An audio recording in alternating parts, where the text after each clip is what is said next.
नमस्कार, TV news में आपका स्वागत है। चलिए रुक कर लेते हैं चुनाव की ओर। तेलंगाना अपने तीसरे विधानसभा चुनाव के लिए तैयार है। यहां 30 नवंबर को विधानसभा की 119 सीटों के लिए वोट डाले जाएंगे। इस बार चुनाव में भारत राष्ट्र समिति और कांग्रेस के बीच मुकाबला देखने को मिल रहा है। इस बार चुनावी मैदान में बीजेपी, AIMIM, जनसेना जैसे दल भी हैं। पर तेलंगाना के पहले चुनाव की बात करें तो स्थिति ऐसी नहीं थी।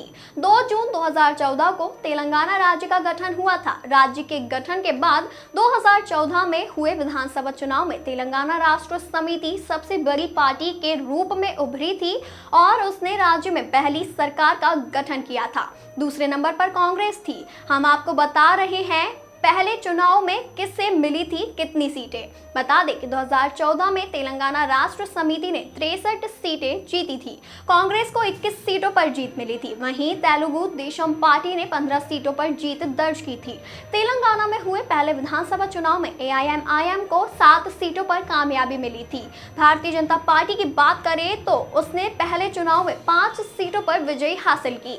इसके अलावा YRS कांग्रेस ने 3 सीटों पर, जबकि बहुजन समाज पार्टी ने 2 सीटों पर जीत दर्ज की थी। CPI, CPM और निर्दलीय को 1 सीट पर जीत मिली थी। पहले चुनाव में 69% मतदान हुआ था। 2018 में हुए दूसरे विधानसभा चुनाव में एक बार फिर तेलंगाना राष्ट्र समिति ने अच्छा प्रदर्शन करते हुए लगातार दूसरी जीत दर्ज की। इस चुनाव में TRS को 88 सीटों पर जीत मिली थी। कांग्रेस 21 सीटों के साथ दूसरे नंबर पर थी। राज्य के दूसरे चुनाव में बीजेपी 5 सीट से घटकर 1 सीट पर आ गई थी। इस बार मतदान 30 नवंबर को होना है, जिसके लिए जनता काफी उत्सुक नजर आ रही है।